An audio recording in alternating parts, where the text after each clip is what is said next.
Assalamualaikum warahmatullahi wabarakatuh. Perkenalkan, nama saya Munada Madali Hasuna, NPM 21166100011 dari Prodi Giji, mata kuliah Pendidikan Kewarganegaraan dengan dosen pengampu Bapak Wahyudi SPD MSIhan. Di sini saya akan menjawab beberapa pertanyaan ujian akhir semester.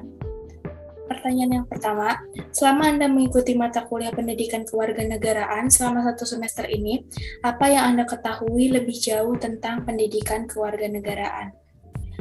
Pendidikan kewarganegaraan adalah pendidikan yang mengingatkan kita akan pentingnya nilai-nilai hak dan kewajiban suatu warga negara agar setiap hal yang dikerjakan sesuai dengan tujuan dan cita-cita bangsa dan tidak melenceng dari apa yang diharapkan. Pendidikan kewarganegaraan mengajarkan sikap saling menghargai keragaman, partisipasi dalam politik, hak dan kewajiban sebagai warga negara, dan juga mengenai sistem pemerintahan dan peraturan yang berlaku. Menurut Depdiknas tahun 2006, pendidikan kewarganegaraan adalah mata pelajaran yang memfokuskan pada pembentukan warga negara yang memahami dan mampu melaksanakan hak-hak dan kewajiban untuk menjadi warga negara Indonesia yang cerdas, terampil, berkarakter, dan diamanatkan oleh Pancasila dan Undang-Undang 1945. Menurut Numan Somantri dalam Dikti tahun 2014, pendidikan kewarganegaraan adalah program pendidikan yang berintikan demokrasi politik yang diperluas dengan sumber-sumber pengetahuan lainnya. Pengaruh-pengaruh positif dari pendidikan sekolah, masyarakat, dan orang tua yang kesemuanya itu diproses guna melatih para siswa untuk berpikir kritis, analitis, bersikap, dan bertindak demokratis dalam mempersiapkan hidup demokratis yang berdasarkan Pancasila dan Undang-Undang Dasar 1945. Dalam perguruan tinggi, pendidikan kewarganegaraan merupakan salah satu bentuk pendidikan untuk mengembangkan kultur demokratis yang mencakup kebebasan, persamaan, kemerdekaan, toleransi, dan kemampuan untuk menahan diri di kalangan mahasiswa. Itulah mengapa pendidikan kewarganegaraan sangat penting bagi mahasiswa, agar mahasiswa menjadi pribadi yang paham tentang hak dan kewajiban sebagai warga negara Indonesia, berpikir kritis, bertoleransi tinggi, pribadi yang cinta damai, menjadi sosok yang mengenal dan berpartisipasi dalam kehidupan politik lokal, nasional, dan internasional, memiliki rasa kebangsaan dan cinta tanah air, demokratis, berkeadaban, berdaya saing, disiplin, dan berpartisipasi aktif dalam pembangunan nasional, guna mewujudkan tujuan nasional yang tertuang dalam pembukaan Undang-Undang Dasar 1945. Pertanyaan yang kedua, bagaimana pendapat Anda tentang pelaksanaan demokrasi di Indonesia hari ini? Apakah sudah ideal atau masih jauh dari harapan? Demokrasi sendiri yaitu suatu sistem pemerintahan di mana semua warga negaranya mempunyai hak dan kesempatan yang sama, setara, dan berkontribusi dalam proses pengambilan keputusan yang mempengaruhi hidup mereka. Demokrasi memberikan kesempatan penuh kepada warganya untuk berpartisipasi secara aktif dalam proses perumusan, pengembangan, dan penetapan undang-undang baik itu melalui perwakilan ataupun secara langsung. Sistem demokrasi ini sistem terbaik karena sistem ini bebas mengeluarkan pendapat, bebas memilih pemimpin, dan sebagainya. Adapun rakyat yang belum sejahtera karena ketimpaan ekonomi tinggi dan banyak rakyat yang belum mendapatkan pekerjaan mengakibatkan banyaknya pengangguran. Ditambah lagi banyak pemimpin yang lupa dengan kewajibannya dan lebih memilih kepentingan sendiri dan serakah akhirnya koruptor. Indonesia ini bisa dikatakan segala sesuatu bisa diukur dengan uang. Pemerintah yang tidak adil dan tegas membuat rakyat seenaknya sendiri. Contohnya pemilu, memilih saja memakai uang, mana yang dinamakan luber dan jurdil untuk pemilu. Rakyat jadi malas berdaulat dan tidak peduli adanya politik. Dalam pelaksanaannya, demokrasi sendiri sudah berjalan cukup baik, tetapi belum secara menyeluruh. Artinya, baiknya pelaksanaan demokrasi tersebut diperlihatkan dalam pelaksanaan pemilihan umum atau pemilu yang di dalamnya yang dijalankan untuk memilih para pemimpin bangsa dan negara. Namun, praktik korupsi, kolusi, dan nepotisme atau KKN menunjukkan bahwa sebagian pemerintah masih mementingkan kepentingan dirinya sendiri dan kelompoknya dibandingkan dengan rakyat secara luas. Ditambah lagi, tindakan pelaksanaan kebebasan berpendapat belum mampu dilaksanakan secara baik dan bertanggung jawab. Hal ini menunjukkan bahwa pelaksanaan demokrasi di Indonesia belum berjalan baik atau belum berhasil diterapkan secara penuh, karena banyak pejabat tinggi lebih mengedepankan pendapat sendiri ketimbang rakyat. Pertanyaan ketiga yaitu bagaimana menurut Anda mencegah money politik dalam sistem pemilihan umum di Indonesia? Money politik atau politik uang adalah upaya mempengaruhi perilaku orang lain dengan menggunakan imbalan tertentu. Ada yang mengartikan politik uang sebagai tindakan jual beli suara pada proses politik dan kekuasaan. Tindakan ini bisa terjadi dalam jangkauan yang lebar, dari pemilihan kepala desa sampai pemilihan umum suatu negara.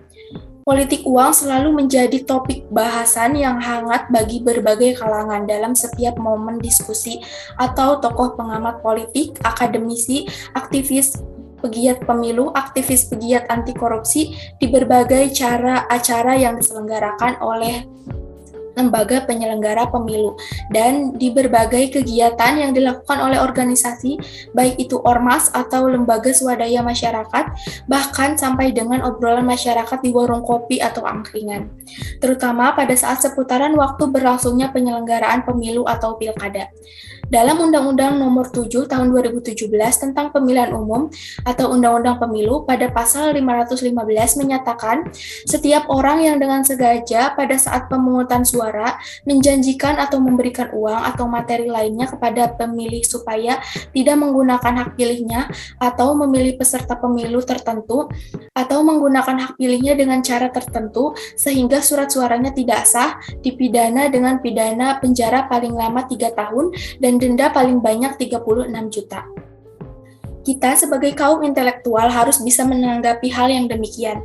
Contohnya, mencegah hal-hal yang mungkin akan terjadi praktek money politik. Pertama, menolak praktek politik yang ditawarkan oleh tim sukses dari calon. Kedua, kaum intelektual harus menjunjung tinggi asas demokrasi yang langsung, umum, bebas, rahasia, jujur, dan adil sebagai bentuk tindakan preventif dalam praktek money politik. Ketiga, kaum intelektual harus bisa mensosialisasikan menggunakan bahasanya kepada khalayak atau masyarakat mengenai dampak negatif dari praktek money politik. Sehingga dari sini kaum intelektual dapat menjadi pelopor dalam mencegah praktek money politik yang merusak moral bangsa. Mengapa banyak rakyat yang terlibat dalam politik uang? Karena keadaan masyarakat yang sekarang di mana terjadi ketidakmampuan untuk memenuhi kebutuhan dasar seperti makanan, pakaian, pendidikan, dan kesehatan. Kita juga bisa mengatasinya dengan misalkan pemerintah harus melakukan pengarahan atau sosialisasi kepada capres, cakada, caleg, dan tim kampanye akan bahaya money politik atau politik uang, dan bila tertangkap pelaku money politik dengan alasan apapun akan diberikan sanksi denda. Kemudian memberikan sosialisasi kepada masyarakat untuk tidak ikut serta dalam money politik, karena cara ini dianggap paling ampuh sebab ketika masyarakat sadar akan dampaknya, maka secara tidak langsung money politik akan memudar. Yang terakhir, membekali diri sendiri dengan perilaku jujur. Pertanyaan keempat, bagaimana pendapat Anda tentang komponen cadangan di Indonesia sebagai salah satu bentuk kewajiban bela negara bagi warga negara Indonesia? Apakah hal tersebut sesuai dengan Indonesia sebagai negara demokrasi? Komponen cadangan dalam bela negara adalah sumber daya nasional yang telah disiapkan untuk dikerahkan melalui mobilisasi demi memperkuat komponen utama. Komponen ini merupakan pengabdian yang bersifat sukarela. Setiap warga negara berhak mendaftar sebagai calon anggota komponen cadangan. Menurut saya, jika dilihat dari hak yang sama dalam pengambilan keputusan dan hak untuk ikut serta dalam bela negara, hal ini sudah sesuai dengan Indonesia sebagai negara demokrasi. Karena demokrasi sendiri merupakan bentuk pemerintahan di mana semua warga negaranya memiliki hak yang sama untuk pengambilan keputusan yang dapat mengubah hidup mereka. Demokrasi demokrasi mengizinkan warga negara ikut serta, baik secara langsung atau melalui perwakilan, dalam perumusan, pengembangan, dan pembuatan hukum. Namun, di satu sisi, komponen cadangan pertahanan negara, terutama peran serta aparatur sipil negara atau ASN, yang berfungsi pula sebagai pertahanan negara, perekat, dan pemersatu bangsa, masih menghadapi permasalahan atau kendala. Di antaranya, belum terdapatnya landasan hukum yang memayungi keberadaan ASN sebagai unsur komponen cadangan. Karena belum selarasnya landasan hukum strategi pertahanan negara, juga belum disahkannya rancangan Undang-Undang Pengelolaan Sumber Daya Nasional atau RUU PSUDN 1. Oleh karena itu, merealisasikan ASN sebagai komponen cadangan, maka payung hukum komponen cadangan harus segera direalisasikan. Dalam hal ini, RUU PSDN harus segera disahkan. Pertanyaan terakhir atau pertanyaan kelima, bagaimana harapan Anda untuk calon Presiden Indonesia pada tahun 2024 yang akan datang? Seorang pemimpin harapan adalah seorang yang dapat mengaplikasikan sifat amanah dalam kehidupannya. Seorang pemimpin yang jujur, kompeten, visioner, dapat menginspirasi, cerdas, adil, yang berwawasan luas, memiliki jiwa berani, lugas, imajinatif, dapat mengatasi berbagai masalah negara kita dengan baik, dapat membuktikan visi misinya, dan menjadikan negara kita jauh lebih baik dari sebelumnya. Juga dapat mengatasi permasalahan atau hukum yang belum terselesaikan atau belum sesuai di periode sebelumnya. Sekian dari saya, semoga apa yang saya sampaikan dapat bermanfaat, dan mohon maaf bila ada kesalahan atau ketidaktepatan dari pendapat saya. Bila ada kritik maupun saran, boleh untuk berkomentar di bawah ini. Terima kasih. Wassalamualaikum warahmatullahi wabarakatuh.